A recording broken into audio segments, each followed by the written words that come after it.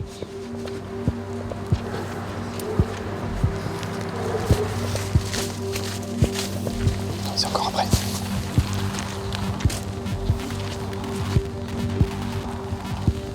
Muni d'une caméra thermique, Quirin joue les éclaireurs.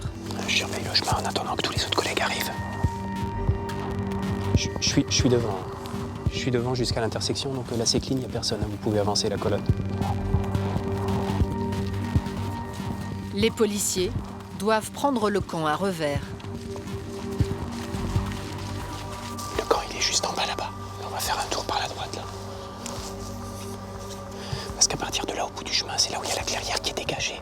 Donc là, on risque de se faire repérer, donc on va contourner par l'intérieur. Après 20 minutes de progression dans les bois, les policiers approchent du but.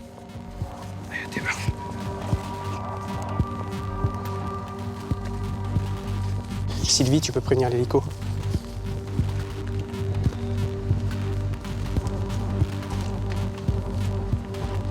Et là. C'est par là qu'on rentre.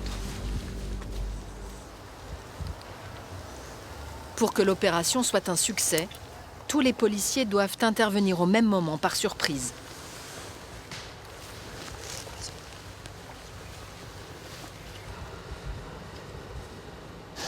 On attend que l'autre équipe arrive par l'autre côté du camp. Dès qu'ils sont en place, on intervient. Mais Quirin ne va pas pouvoir attendre.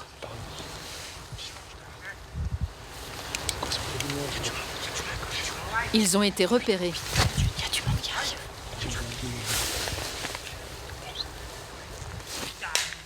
Les policiers sont visés par des projectiles. Allez, go, go, go, go. Faut y aller, faut y aller, faut y aller. Quirin réalise qu'il n'y a plus une seconde à perdre.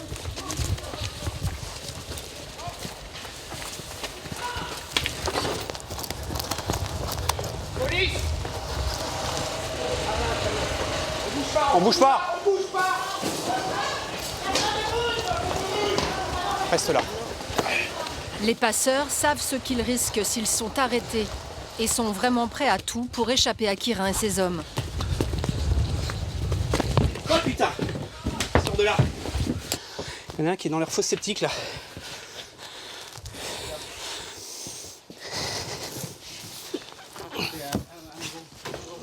Ok, comme. Hey, d'autres coups, d'autres coups. Okay. Il y a ceux qui se cachent. Il y en a là-bas qui passent. Et ceux qui tentent de forcer les barrages.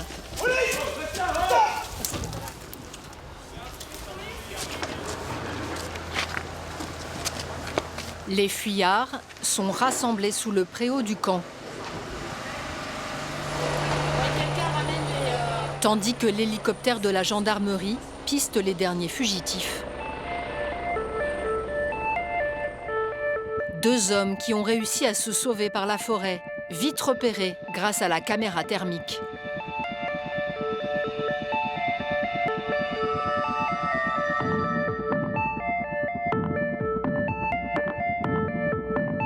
L'hélicoptère guide 4 policiers au sol.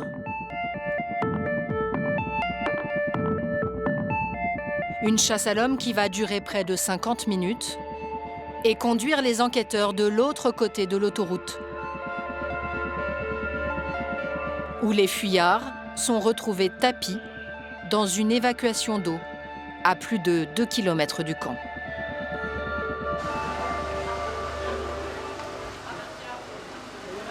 Une course folle dans la forêt, pieds nus en plein hiver. Il y en a un qu'on connaît parce qu'on l'a déjà vu à plusieurs reprises sur les surveillances, donc c'est très bien, c'est un des objectifs. Et le deuxième a tous les signes caractéristiques, il a les tatouages, les chaînes. Et puis bon, pour prendre la fuite comme ça, c'est que c'est un organisateur. Les simples clients sont tous restés assis autour de la table ici. Les 2 hommes sont placés en garde à vue. Au total, 13 chefs présumés, soupçonnés par les policiers d'exploiter la détresse des clandestins.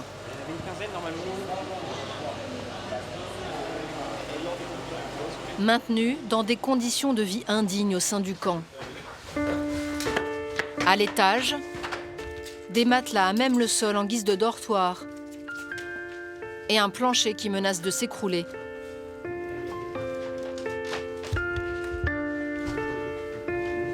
Pas d'eau courante, ni même d'électricité. La nourriture, elle, est stockée dans cette pièce dont l'accès est interdit aux migrants. Pourtant, l'entrée au camp leur est facturée au prix fort par le réseau, 700 €. Au total, du Vietnam à la Grande-Bretagne, chaque migrant rapporterait 20 000 € à l'organisation.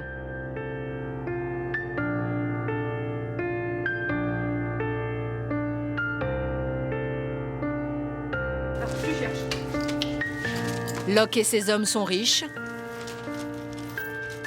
mais malgré leurs efforts, les policiers ne découvriront ni le chef de bande, ni le butin amassé. Reste désormais à déterminer le rôle de chacun. Dans la mafia vietnamienne, la loi du silence prévaut. Reste là, reste là. Mais Quirin et ses coéquipiers comptent sur un témoin privilégié, un Français complice présumé du réseau, un chauffeur de taxi qui doit être arrêté le lendemain.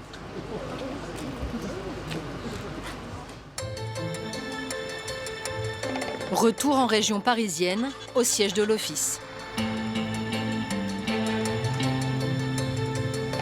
Les auditions du faussaire arrêté par Sophie et David sont sur le point de commencer.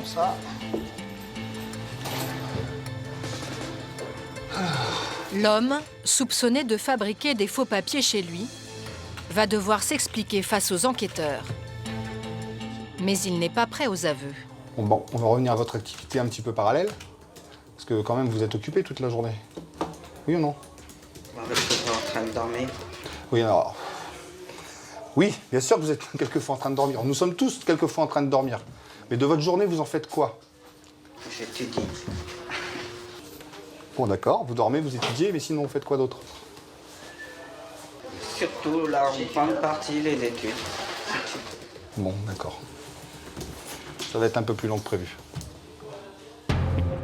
Car les policiers n'ont trouvé chez l'élève studieux aucun livre ni cours, uniquement du matériel pour falsifier des documents. Par quelles infractions vous vous sentez concerné, monsieur? Je me sens concerné par rapport à l'établissement des fiches de paye, de quittances des loyers, tous les éléments que vous pouvez constater sur l'ordinateur que vous avez saisi. Chez lui, les enquêteurs ont aussi mis la main sur des imitations d'actes de naissance. Et la loi est encore plus sévère quand il s'agit de fabrication de faux administratifs. On n'a pas retrouvé des actes de naissance aussi ce matin? Oui. Expliquez-moi. Pourquoi des actes de naissance? Quel intérêt? Parce qu'il demande l'affiliation. L'acte de naissance, il a une utilité beaucoup plus importante. Dans votre environnement, il y a bien des gens qui ont d'autres soucis que d'avoir un crédit ou d'avoir un logement. C'est d'avoir des papiers, des documents. C'est des gens qui sont en situation régulière. Donc je vous pose la question, pourquoi n'évoquez-vous pas la délivrance de kits frauduleux destinés à des clients en situation irrégulière souhaitant obtenir frauduleusement des titres authentiques? En gros, des faux papiers que vous produisez peuvent servir à obtenir des vrais papiers. Je ne touche pas à ça. Donc je ne touche pas à ça. Pat risque 10 ans de prison, la peine maximale, et c'est un récidiviste. Beaucoup d'éléments l'accablent. Comme cet acte de naissance, retrouvé le matin même à son domicile. Un faux, daté d'il y a seulement 4 jours. Vendredi, c'était une commande. Il devait donner ça bientôt à son client. Il y a surtout le témoignage de cet homme, un Français d'origine congolaise, qui aurait passé commande au faussaire pour son frère resté au pays. Il milite dans un parti d'opposition, donc il est très menacé au pays. Donc c'était mon devoir à moi de l'aider. J'étais dans un café, et puis un ami, il me dit, ouais, mais je connais quelqu'un qui fait des passeports français. Des vrais, faux passeports français. Puis il m'a mis en contact avec le mec. On s'est rencontrés, on a discuté, il m'a proposé son tarif. À la base, c'était 3 000 €, on a discuté jusqu'à 2 000. Je lui ai demandé, il faut quoi pour monter un dossier. Il m'a dit, non, pour monter un dossier, c'est moi qui m'en occupe. Toi, tu me ramènes que des photos. Il a pris contact avec la mairie, et après, c'est lui qui suit les dossiers. L'arrestation de Pat aura prématurément mis fin à l'entreprise. Le client sera relâché, mais son témoignage accule le faussaire, contraint de passer aux aveux. Commission financière. Combien de dossiers frauduleux destinés à être déposés en mairie avez-vous produit, constitué depuis 2016? Je dirais 4. Uniquement 4 dossiers. Ouais. Bon, bah, si c'est ce que vous dites, c'est peut-être la vérité, hein. J'en doute, mais bon, on va voir. En réalité, ce seraient des dizaines de dossiers. Ça va? Alors, qu'est-ce qu'il a dit? Il minimise. C'est des gens qui commettent des infractions et qui en vivent et qui en profitent. Ils exploitent la misère humaine, on va dire. C'est souvent comme ça que nous, on voit les choses. Ils font quand même beaucoup de mal à la société en passant devant des gens qui, eux, galèrent depuis des années pour obtenir un passeport français ou une carte nationale d'identité français. Il vous dira régulièrement, qu'il fait ça pour gratuitement, à titre gratuit pour la communauté, pour ses amis. Mais il n'est pas Mère Teresa, mais voilà. On va pas dire qu'il s'enrichisse, ils vont pas acheter des villas, des pavillons, des yachts, effectivement. Mais bon, ils vont en vivre régulièrement, très bien, et ils font très rarement gratuitement. Pat, placé en détention provisoire, attend toujours son jugement. Quant aux bénéficiaires, l'enquête devrait permettre d'invalider leur titre. Chaque année, entre 300 et 600 000 documents d'identité seraient délivrés à partir de faux.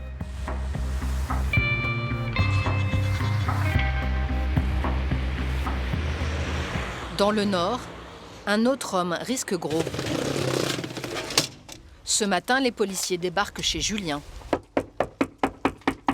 le chauffeur de taxi du réseau vietnamien. Bonjour, c'est la police. Ah. Oui. On vient pour des faits d'aide à l'entrée et au séjour irrégulier et à la circulation des étrangers. Je suis taxi. Je sais bien. L'artisan, âgé de 55 ans, est placé en garde à vue. Mauvais espace. Ouais. Mais il accueille les policiers avec une hospitalité déconcertante. Je fais le café quand même. Il est pourtant soupçonné de profiter des bénéfices d'un réseau d'immigration clandestine.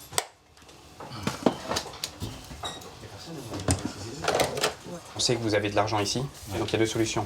Soit vous nous dites où c'est et on évite de tout retourner la baraque, soit on fait une vraie perquise façon stup.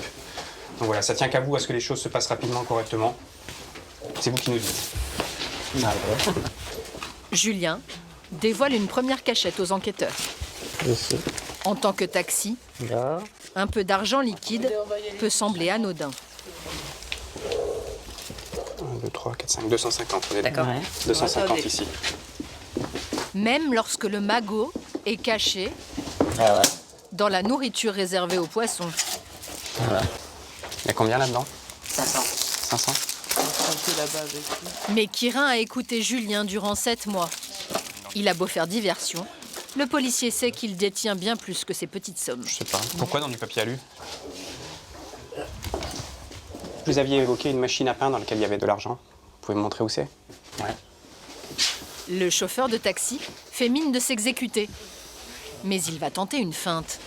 En sortant, son cuiseur de riz.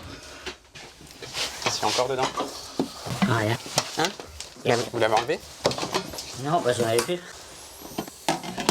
Je vous le redis, monsieur. Et si vous voulez pas qu'on retourne toute la baraque, dites-moi où c'est.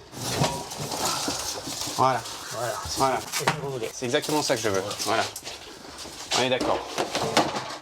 Cette fois, 6 500 € de grosses coupures. L'argent est saisi par les policiers. Je vous laisse vous éloigner, je vais la sortir. Son taxi est confisqué. Julien, incrédule, accuse le coup. Tout ça parce que j'ai transporté des gens. Je sais même pas d'où ils viennent. Si, je sais, mais bon, il n'y a rien d'illégal. Je suis taxi, je fais mon boulot. Donc je voudrais bien savoir, moi, s'il est saisi, qu'est-ce que je fais après? On m'enlève ma licence, tout. Là, il y a un truc que je comprends pas. Le chauffeur de taxi est-il de bonne foi? Pouvait-il ignorer être hors la loi? Vous venez. Julien n'a jamais eu affaire à la police. Ah oui. Accusé d'aide à l'immigration en bande organisée, il peut rester jusqu'à 4 jours en garde à vue. Quirin veut lui démontrer que dans cette affaire, il est allé bien au-delà de son simple rôle de taxi. On a pu déterminer qu'en fait, vous aviez quasiment le monopole du transport des Vietnamiens. Ils s'appellent que vous, d'où qu'ils viennent, que ce soit à la gare de Lens, mais aussi à Hasbrook, la semaine dernière à Reims. Comment vous expliquez que même ceux qui arrivent à Hasbrook ou à Reims aient votre numéro à vous? Ça, c'est par rapport au chef. Moi, je pense que ceux qui se trouvent à Reims ou n'importe où, ils appellent le chef, je sais pas lequel, et là, ils donnent mon numéro. Non seulement vous les transportez, mais vous les aidez également au quotidien dans des petites démarches, comme par exemple acheter des téléphones portables. Ouais, mais tout son travail, je viens en course. Donc pour vous, c'est toujours des courses que vous faites payer. Bien sûr.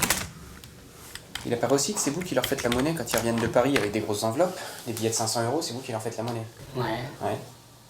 Les policiers ont aussi recensé plus de 70 trajets effectués pour le compte des chefs, parfois à Paris et même à l'étranger. À Bruxelles même. Dans le centre. Ouais. J'y étais, c'est sûr. Il y a des endroits où ils sont repris en charge par des membres d'une filière. Ouais, je comprends. Ah oui. Si, je comprends. Vous pouvez pas dire que vous niez ça. Non, j'ai pas nié. Parfaitement conscience de ça quand même. Voilà. Vous comprenez qu'après, les choses cumulées, on n'en est plus au simple taxi qui emmène les petits Vietnamiens faire leurs courses à Carrefour. Non, comme vous le dites là, c'est sûr. C'est sûr. En France, la loi interdit de transporter des étrangers en situation irrégulière, sauf dans le cadre d'une aide humanitaire. Pour ce délit, le chauffeur de taxi risque jusqu'à 5 ans de prison.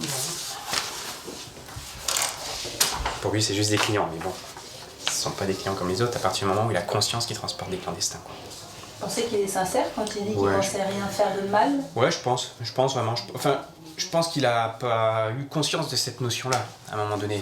Mais bon, là, il réalise bien. À tel point que Julien va tout faire pour s'attirer l'indulgence des magistrats. Les 13 hommes arrêtés la veille au camp se murent dans le silence. Le chauffeur de taxi français, lui, va coopérer et accepter d'être confronté visuellement à ses anciens clients. On va revenir en détail sur les individus que nous, on a interpellés au camp hier soir. D'accord. D'accord. Est-ce que vous acceptez à ce qu'on vous les présente et vous allez nous dire si oui ou non, et ils ont déjà fait appel à vos services pour faire des courses? Celui-là, vous le connaissez? Ouais. Il a fait appel à vous pour faire quoi, lui? Déposer à la gare. Qu'est-ce qu'il fait à la gare? Après, il s'en va sur Paris. Ça fait combien de temps qu'il est dans le camp, lui, à peu près? Moi, j'ai toujours connu. Ça fait 2 ans. Ah, d'accord. 2 ans. Son témoignage clé permet à Quirin de séparer les chefs des simples migrants.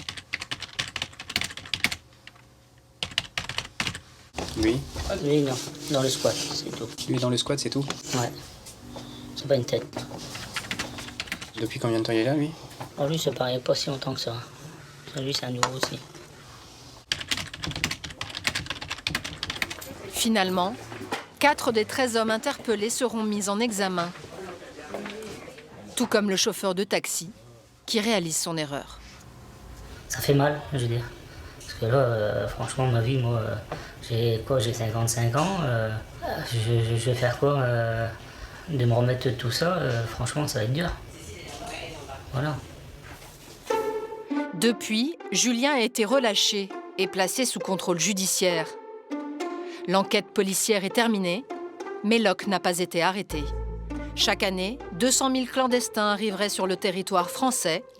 En 2016, 286 filières ont été démantelées.